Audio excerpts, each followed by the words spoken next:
अस्सलाम वालेकुम नाजरीन, आप देख रहे हैं IRK न्यूज। मैं हूं कायनात मीर। नाज़रीन, इमरान रियाज खान ने अपने ताज़ा तरीन वीलॉग में ये बात बताई है कि इस्लामाबाद में इस वक्त ये खबरें गर्दिश में है कि इस्टेब्लिशमेंट और पाकिस्तान तहरीक इंसाफ के दरमियान कोई मामला तय पा चुके हैं। इस्टेब्लिशमेंट ने पाकिस्तान तहरीक इंसाफ के सामने कुछ मुतालबात रखे हैं और पाकिस्तान तहरीक इंसाफ ने भी इस्टेब्लिशमेंट के आगे कुछ शराइत रखी है। इस पर मजीद गुफ्तगू करते हुए उन्होंने बताया कि इस्लामाबाद में दो खबरें बहुत इंपॉर्टेंट चल रही हैं। दो खबरों के बारे में आपको बात की, एक तो ये वाली और दूसरी ये है कि हुकूमत एक कानून साजी करना चाहती है, आइन के अंदर एक तरमीम करना चाहती है और उसमें इस्टेब्लिशमेंट उसकी मदद भी कर रही है। वो तरमीम ये है कि अदलिया के हवाले से कुछ चीज़ों को हमेशा के लिए तब्दील कर दिया जाए। एक तो ये कि रिटायरमेंट की उम्र को बढ़ा दिया जाए ताकि कादी फ़ायद ईसा साहब की एक्सटेंशन हो सके। लेकिन यहाँ एक मामला और है और वो मामला ये है कि कुछ पाकिस्तान मुस्लिम लीग नून की हुकूमत के जो इत्तेहादी हैं वो भी मेरी इत्तला के मुताबिक कादी फ़ायद ईसा साहब को पसंद नहीं करते और उन्हें लगता है कि कादी फ़ायद ईसा साहब अब एक बर्डन है। जितनी उन्होंने अदलिया की बदनामी की है इससे ज़्यादा और होगी, तो हमें ये वोट नहीं डालना चाहिए और कादी फ़ायद ईसा साहब को अगर एक्सटेंशन देते भी हैं तो उसका फ़ायदा सिर्फ़ और सिर्फ नवाज शरीफ साहब को होगा। जबकि कादी फ़ायद ईसा साहब एक ऐसी तलवार बन चुके हैं कि जो नवाज शरीफ के अलावा किसी का भी सर काट सकती है। यानी वो नवाज शरीफ साहब के हाथ में रहते हैं, उनकी मुट्ठी में रहते हैं, ऐसा दिखाई देता है। यानी उन्होंने आज तक जितने भी फैसले दिए वो ज़्यादातर मियाँ साहब को फेवर करते हैं वो फैसले। आप किसी भी रिपोर्टर से पूछें, किसी भी जर्नलिस्ट से पूछें, ये मैं अपने से आपको बात नहीं कर रहा, बेशुमार जर्नलिस्ट हैं जिनसे आप पूछें वो कहेंगे जी कादी साहब के फैसले फेवर करते हैं नवाज शरीफ साहब को और ख़िलाफ़ जाते हैं इमरान खान साहब के। लेकिन नवाज शरीफ साहब की कादी साहब के साथ जो हमायत है या नवाज शरीफ साहब का उनके ऊपर जो एतमाद है वो बहुत सारे जो नवाज शरीफ साहब की इस हुकूमत के हमायती लोग हैं उनको भी खटकता है। इवन मुझे ये कहा गया कि अब ये फैसला पावर कॉरिडोर्स में हो चुका है। मुझे बताया एक दो दोस्तों ने कि मंसूर अली शाह साहब अगले चीफ जस्टिस होंगे या कादी साहब के अलावा कोई और ऑप्शन जो है जो आ रही है उस पर। अच्छा, दूसरा उसमें एक और भी चीज़ है जिस पर गौर किया जा रहा है कि कादी साहब के बाद दो जजेस को कम से कम स्किप कर दिया जाए, मंसूर अली शाह साहब को और जस्टिस मुनीब अख्तर साहब को। और रीज़न ये है कि हुकूमत उस तरह के जज को लाना चाहती है जो अगर कादी फ़ायद ईसा साहब जैसे ना भी हो तो फिर भी हुकूमत को फेवर करते रहें, क्योंकि ये हुकूमत जो है वो एक तिनकों के घर के अंदर रहती है। किसी वक्त भी ज़रा सा झटका आएगा तो सब कुछ बिखर जाएगा, कुछ भी इनके काबू में नहीं रहेगा। इनके पास जितनी भी सीटें हैं उनमें से 70% सीटें वो हैं जो इन्होंने धांधली के साथ छीनी हुई है और ये मामला ट्रिब्यूनल्स के अंदर चल रहे हैं। फाफिन की रिपोर्ट भी आ चुकी है। इससे पहले आपको पतन की रिपोर्ट आपने पढ़ी। अब जब फाफिन की रिपोर्ट आई उसने इलेक्शन कमीशन के और 2024 के इलेक्शन का पूरा चट्टा कट्टा खोल कर रख दिया है। पाकिस्तान तहरीक इंसाफ ने बहुत बड़े पैमाने पर चैलेंज की हुई हैं सीटें, सूबाई असम्बलियों की भी और कौमी असम्बली की भी। अब इन नशस्तों के ऊपर जैसे ही सही मानों में इलेक्शन ट्रिब्यूनल्स अपना काम शुरू करेंगे तो ये सीटें फारिग होना शुरू हो जाएंगी और ये सीटें मिलेंगी पाकिस्तान तहरीक इंसाफ को। अब अगर कादी साहब हैं तब तक ये मामला दबा हुआ है, कादी साहब नहीं है तो ये मामला नहीं दब सकता। अब कादी साहब जैसा दूसरा जज कौन होगा, ये बातें इस्लामाबाद के मुख्तलिफ हलकों के अंदर हो रही हैं। चंद सहाफ़ियों ने इसकी निशानदेही भी की है। बाखबर लोग ये कह रहे हैं कि जी ऐसा चल रहा है कि कुछ इस तरह का बंदोबस्त किया जाए कि तहरीक इंसाफ को जो सीटें वापस मिलनी हैं वो उन्हें ना मिले और हुकूमत जो है वो कम से कम चलाई जा सके, ऐसा कोई बंदोबस्त किया जाए, कोई रास्ता ऐसा निकाला जाए। बहरहाल इस पे काम हो रहा है, लेकिन 2/3 अक्सरियत के लिए इनको वोट पूरे करने होंगे। क्या वोट पूरे हो सकते हैं? देखिए, सुप्रीम कोर्ट ऑफ पाकिस्तान का एक फैसला अभी तक उस पर अमल दरामद नहीं हुआ और अमल दरामद के लिए ज़रूरी है कि मौका दिया जाए पाकिस्तान तहरीक इंसाफ के लोगों को और उन्होंने मौका लेकर जाकर अपने कागजात जमा भी करवा दिए हैं। उन्होंने बयान हल्फी दे दिए कि हमारा ताल्लुक पाकिस्तान तहरीक इंसाफ से, हमें आज के बाद तहरीक इंसाफ समझा जाए। लेकिन इलेक्शन कमीशन उनको नोटिफाई नहीं कर रहा। इलेक्शन कमीशन के पास 6 तारीख तक का, 6 अगस्त तक का टाइम था और आज जब आप ये वीडियो देख रहे हैं तो 24 अगस्त है। यानी इलेक्शन कमीशन ने 18 दिन ऊपर लगा दिए, लगभग 3 हफ्ते होने वाले हैं डेडलाइन गुजरे हुए भी।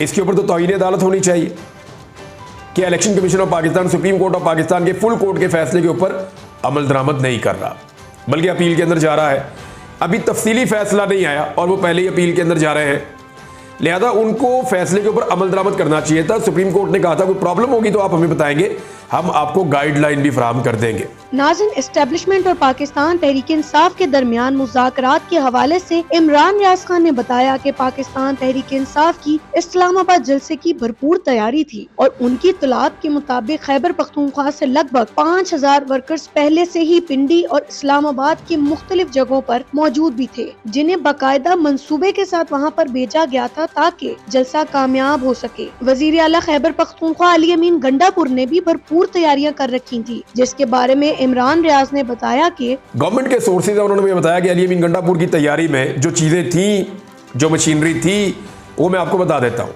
और दूसरा, ये जो अली अमीन गंडापुर पैसे बांट रहे थे ना, ये 5-5 हज़ार रुपया, ये उन मशीनरीज के जितनी मशीनें थी वहाँ पे, उनके ड्राइवर्स, हेल्पर्स और इसके अलावा जो लोग खाने का बंदोबस्त कर रहे थे, जिन्होंने टेंट्स का और बाकी चीज़ों का बंदोबस्त किया हुआ था स्वाबी में, क्योंकि स्वाबी में कुछ लोग जल्दी पहुँचते, कुछ देर से पहुँचते, उन्होंने वहाँ इकट्ठे होना था, तो वहाँ पे 50-60 हज़ार बंदे का खाने का बंदोबस्त भी किया गया था कि जो लोग खुद खाना ना खा के आए या लेकर ना आए, दूर दराज इलाकों से हैं, उनको यहाँ पे खाना भी खिलाया जाए। तो वहाँ पे जो मशीनरी का बंदोबस्त किया गया था वो मैं आपको बता देता हूँ, और ये बड़े क्रेडिबल सोर्स ने मुझे खुद इन्फॉर्मेशन दी है। 20 फायर ब्रिगेड की गाड़ियाँ रखी गई थी ताकि आंसू गैस की सूरत में अगर शेलिंग की जाए तो उसको कैसे निपटना है। दूसरा, 40 के करीब वाटर बाउजर से इन्हीं गाड़ियों को दोबारा रीफिल करने के लिए, 15 बल्डोजर से, 10 एक्सीवेटर्स थे, 6 क्रेनें थी, 10 लोडर्स थे, 5 ब्लेड वाले ट्रैक्टर्स थे। तो ये चीज़ें और कुछ एम्बुलेंसेज वगैरह भी थी, इमरजेंसी का सामान। तो ये चीज़ें लेकर खैबर पख्तूनख्वा की हुकूमत ने बंदोबस्त कर रखा था, उनकी पाकिस्तान तहरीक इंसाफ के लोगों ने, और वो इस मशीनरी के साथ, अभी प्राइवेट कॉन्ट्रैक्टर्स की बेशुमार मशीनें होती हैं, तो उन्होंने बंदोबस्त किया हुआ था कि ये मशीनें हमारे साथ जाएंगी। अब इतनी बड़ी इतनी हैवी मशीनरी की मौजूदगी में आप फिर रास्ता नहीं रोक सकते, और ये पहले भी कभी नहीं रोक सके। इमरान खान साहब के बाद में 4 मशीनें भी नहीं होती थी टोटल मिला के, वो फिर भी पहुंच जाते थे इस्लामाबाद। तो इतनी हैवी मशीनरी में तो रास्ता रोकना मुमकिन ही नहीं था, ये नामुमकिन था। और 5 इजला जो हैं उनके लोगों ने अपना अलग अलग बंदोबस्त भी किया हुआ था। जो बड़े इजला है खैबर पख्तूनख्वा का, उन्हें कहा गया था कि आप अपने साथ पूरी अपनी मशीनरी और बंदोबस्त लेकर आएंगे। तो इस किस्म की और भी चीज़ें थी, कुछ चीज़ें मैंने आपको बता दी, कुछ चीज़ें मैं आपको नहीं बताऊंगा, लेकिन फिर भी अच्छा खासा तगड़ा बंदोबस्त पाकिस्तान तहरीक इंसाफ ने किया हुआ था कि अगर उन्हें रोका गया तो वो पहुंच जाए इस्लामाबाद। इसके बाद हुआ क्या? इस्लामाबाद पाकिस्तान तहरीक इंसाफ ने पहुंच जाना था, ये बात का आइडिया हुकूमत को भी हो गया था। हुकूमत ने पहले राब्ता किया खैबर पख्तूनख्वा की हुकूमत से और उन्होंने साफ इनकार कर दिया, रिस्पॉन्ड ही नहीं किया। उसके बाद जो राब्ता हुआ वो एस्टेब्लिशमेंट की जानिब से हुआ, और ये राब्ता अली अमीन गंडापुर साहब के साथ भी किया गया, और कुछ कॉन्फ्रेंस कॉल्स भी हुई। मैं आपको बता रहा हूँ कि डायरेक्ट कॉल्स के अलावा कुछ कॉन्फ्रेंस कॉल्स भी हुई, और कुछ ऐसे लोगों को जो अली अमीन गंडापुर के करीब हैं, उनके दोस्त हैं, जानने वाले हैं, उनको भी राब्ता किया गया और उन्होंने भी पैगामात पहुंचाए। तो इस पैगाम रसानी का सिलसिला जो है ये चल रहा था 21 तारीख को, यानी जलसे से एक दिन पहले ये चल रहा था। रात गए, हाथ खड़े कर दिए अली अमीन गंडापुर साहब ने, उन्होंने कहा जी मेरे बस में ही कुछ नहीं है, मैं ये कर ही नहीं सकता, और अगर कोई कुछ कर सकता है तो वो इमरान खान है। जलसा किसी सूरत मनसूख नहीं होगा, हम लोग आ रहे हैं इस्लामाबाद और अब वहाँ आकर जलसा करेंगे। अच्छा, इसमें याद रखिएगा कि अली अमीन गंडापुर साहब की गवर्नमेंट को थ्रेट भी किया गया। उन्हें कहा गया कि 9 में याद है आपको, ये उस तरह का सिनेरियो बन जाएगा आपके लिए और आपके लिए मुसीबत बन जाएगी। तो उन्होंने कहा जी हमें तो ऑर्डर दिया इमरान खान ने, हमने तो इसको फॉलो करना, हम आएंगे। और उसके बाद जो है वो दूसरा तरीकाकार भी इख्तियार किया गया। ठीक है, आप समझ जाए बात को, वहाँ पे मजहबी जमातें हैं, उनका किया कराया आपके खाते ना पड़ जाए, तो इस किस्म की बातें। और मैं आपको ये भी बता देता हूँ कि बड़ी आला सतह की एस्टेब्लिशमेंट की क़यादत ने ये राब्ते किए थे। मैं नंबर 1 की बात नहीं कर रहा, उनके नीचे। तो इसके बाद जो है वो जब अली अमीन गंडापुर ने हाथ खड़े कर दिए तो फिर ये कहा गया कि ठीक है, इमरान खान साहब से कौन मिलना चाहता है, आप आ जाएं, आप मिल लें। तो अली अमीन गंडापुर को ये मशवरा दिया गया और उन्होंने खुद भी इनकार किया कि जी मैं अभी खैबर पख्तूनख्वा को नहीं छोड़ रहा, मैं जुलूस के साथ ही आऊँगा। क्योंकि इनके दिमाग में ये था कि अली अमीन गंडापुर उधर जाते हैं, उधर कोई नई सिचुएशन हो जाती है तो फिर यहाँ से लीड कौन करेगा। हालांकि ऐसा मुमकिन तो नहीं है, लेकिन फिर भी खदशात मौजूद थे। तो इमरान खान साहब से मुलाकात करवाने का जो है वो ऑफ़र दिया गया, और उस ऑफ़र के बाद यानी पहले ये कहा गया एस्टेब्लिशमेंट की जानिब से कि चेयरमैन साहब की मुलाकात करवा देते हैं, जो आपकी पार्टी के चेयरमैन है, चेयरमैन साहब कहा गया, वो है जी बैरिस्टर गौहर साहब। तो उस पर पाकिस्तान तहरीक इंसाफ ने मुशावरत की और गंडापुर साहब की तरफ से ये पैगाम गया कि जनाब नहीं, आप आदम सवाती साहब को मिलवा दें। इस पे जो है वो दूसरी तरफ से परेशानी शुरू हो गई, लेकिन फिर ये फौरी तौर पे वहाँ से जवाब आ गया कि ठीक है जी, आदम सवाती साहब को मिलवा देंगे, उन्हें भिजवा दें। तो आदम सवाती साहब जो हैं वो उनका बंदोबस्त किया गया और सुबह 7 बजे ये लोग अडियाला जेल के बाहर पहुँच गए। अब इस बीच में इमरान खान के साथ क्या एंगेजमेंट हुई, या किसी ने इमरान खान साहब के साथ कोई पहले बात की, या उनको कोई इन्फॉर्मेशन पहुंचाई गई, ये अभी तक कहानी जो है, इसका ये वाला पहलू अभी तक खाली है।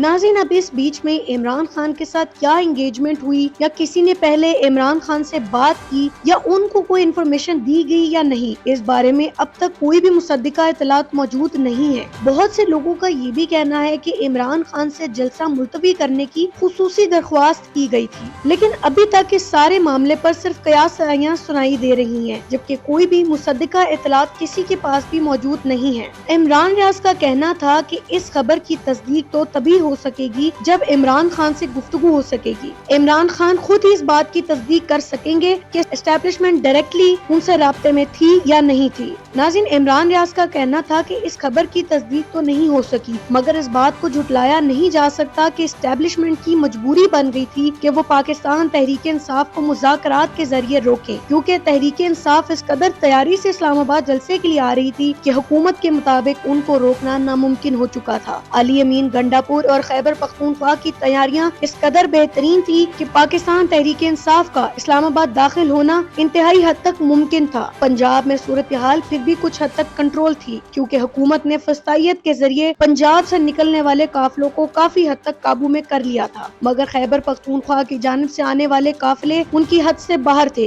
लिहाजा अगर पाकिस्तान तहरीक इंसाफ इस्लामाबाद में जलसा कर लेती तो खैबर पख्तूनख्वा से आने वाले काफिलों को किसी सूरत भी रोकना मुमकिन नहीं था। आदम सवाती ने, यानी जिन लोगों की आदम सवाती साहब से बात हुई है, मैंने सारी इन्फॉर्मेशन लेने की कोशिश की है, तो उन्हें भी इस बात का पता नहीं है, या इमरान खान साहब ने उनसे तस्करा नहीं किया कि इमरान खान साहब से पहले कोई बातचीत किसी की हुई है या नहीं हुई। सहाफ़ियों को भी इमरान खान साहब ने इसका जवाब नहीं दिया, लेकिन उन्होंने इनकी पूरी बात सुनी। इन्होंने पूरा सिनेरियो इमरान खान साहब के सामने रख दिया कि जनाब इस्लामाबाद में 2 दिन पहले ये हुआ है, और अब इतनी बड़ी तादाद में जो है वो इस्लामाबाद में उलमा और उनके फॉलोअर्स पहुँचे हुए हैं, तो सिचुएशन जो है वो ट्रिगर हो सकती है, और हमारी तैयारी ये है।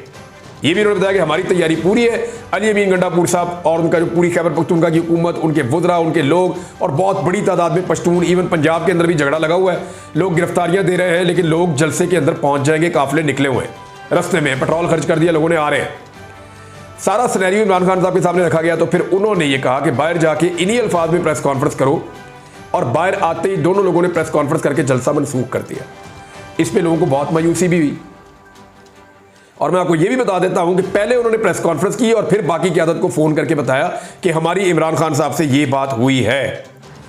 अब मैं आपको ये बता देता हूं कि इस वक्त एस्टेब्लिशमेंट पाकिस्तान तहरीक इंसाफ के 2 बहुत अहम टॉप के लोगों के साथ राब्ते में, 2 बड़े टॉप के लोग हैं पाकिस्तान तहरीक इंसाफ के, उनके साथ एस्टेब्लिशमेंट का राब्ता है, और कोई छोटे मोटे लेवल पे नहीं है, अच्छे बड़े और तगड़े लेवल के ऊपर राब्ता है। और कोशिश ये की जा रही है कि कोई TORs बन जाएं जिनके नतीजे में मामला आगे बढ़ सके। और इसका रीज़न जो मुझे बताया गया है वो ये है, मेरी इन्फॉर्मेशन के मुताबिक, क्योंकि वो सारे अपना अपना गैस कर रहे हैं कि ये मामला क्यों शुरू हुआ। तो जब मैंने ये सवाल रखा अपने सोर्स के सामने, तो उन्होंने कहा जी देखिए इकॉनमी नहीं चल रही और इस वक्त हालात बहुत बुरे हो चुके हैं। IMF भी ये कह रहा है कि आपको पैसों का बंदोबस्त करना पड़ेगा, और ये मुख्तलिफ मुल्कों के पास जा रहे हैं, लोकल बैंकों के पास जो दूसरे मुल्कों के हैं, गैर मुल्की बैंकों के पास जा रहे हैं कर्जा मांगने के लिए। इनको $4 अरब का कर्जा भी चाहिए। फिर अगर IMF भी इनको पैसा देती है तो वो पैसा ये कैसे इस्तेमाल करते हैं वो भी तय IMF ने करना है। तो इकानमी को बहुत बड़ा डिप लग गया है, पाकिस्तान छोड़कर जा रहे, मायूसी ख़त्म ही नहीं हो पा रही। सिचुएशन इतनी बुरी है कि पूरे निज़ाम के हाथ पांव फूल गए हैं। हुकूमत जो है वो शो ऑफ कर रही है कि पता नहीं हम क्या कर देंगे, 2 महीने बाद हालात बहुत अच्छे हो जाएंगे। ये बातें वो कर रहे हैं, क्यों कर रहे हैं वो मैं आपको बाद में बताता हूँ। तो उनका ये गैस है कि क्योंकि इकॉनमी नहीं चल पाई, क्योंकि मुल्क के हालात बेहतर नहीं हुए, लिहाजा अब एस्टेब्लिशमेंट एक दो कदम पीछे हटी है और वो अब मुज़ाकरात करने के लिए आगे बढ़ रहे हैं। और पाकिस्तान तहरीक इंसाफ के 2 लोग हैं और ये बड़े ही इनिशियल स्टेज के ऊपर हैं, बहुत ही शुरू की स्टेज के ऊपर हैं। मैंने अपने सोर्स से पूछा जी आपकी जानिब से डिमांड क्या है। उन्होंने कहा जी हमें कोई बात की समझ नहीं है सिवाय इस बात के कि इमरान खान को रिहाई मिल जाए। इमरान खान साहब ही तय करेंगे कि उन्होंने क्या बात करनी और क्या बात नहीं करनी। और इमरान खान साहब कोई डील करना भी नहीं चाहते, वो तो मैंडेट की बात कर रहे हैं जी, मैंडेट वापस मिल जाए। और इमरान खान साहब कह रहे हैं कि मामला अदालत को हल करने दिए जाए, एस्टेब्लिशमेंट मुदाखलत बंद करे और जाली केसेस जो है लोगों के ऊपर वो ख़त्म किए जाए। वो तो यहाँ से शुरू होते हैं इमरान खान साहब, तो उन्हीं के मुतालबात हैं जो हम सामने रखेंगे जैसे जैसे चीजें आगे बढ़ेंगी। नाज़रीन, आखिर में उन्होंने बताया कि अभी पाकिस्तान तहरीक इंसाफ और एस्टेब्लिशमेंट के मुज़ाकरात बिल्कुल इब्तदाई मरहले में हैं, लेकिन हुकूमत ने पहले से ही रोना शुरू कर दिया है। उनकी जानिब से हुकूमत आगे ही काजी फाइज ईसा से खासी मायूस नजर आ रही है, क्योंकि हुकूमत का सारा दारोमदार काजी फाइज ईसा पर था। जबकि हालिया दिनों में ये देखने में आया है कि काजी फाइज ईसा पहले की तरह मजबूत नहीं रहे, बल्कि उनकी पोजीशन इस वक्त इंतहाई कमजोर हो चुकी है। लिहाजा हुकूमत के पास इस वक्त कोई ऑप्शन मौजूद नहीं, जबकि इमरान खान पुरसुकून जेल में बैठे हुए अपने मुकदमात लड़ रहे हैं। इमरान खान पर अब इस वक्त अलकादिर केस के अलावा तमाम केस निबट चुके हैं। इमरान खान चाहते हैं कि अलकादिर केस में भी उन्हें सजा हो, क्योंकि निजाम कानूनी तौर पर इमरान खान से हार चुका है। इमरान खान अपने तमाम केसेस निजाम से जीत कर सुरखरू हो चुके हैं। अब आगे आने वाले दिनों में ये देखना होगा कि क्या इमरान खान अपने मुतालबात मनवा कर एक बार फिर पाकिस्तानी सियासत में आ सकेंगे या नहीं। उनको कब तक रिहाई मिल सकेगी इसके बारे में कहना मुश्किल है, लेकिन सूरत हाल को देखते हुए ये कहना कबल अज़ वक्त ना होगा कि इमरान खान की रिहाई बहुत करीब है। नाज़रीन, अब तक के लिए इतना ही। देखते रहिए IRK न्यूज़ और अपने इस चैनल को सब्सक्राइब करना ना भूलिएगा। अल्लाह हाफिज।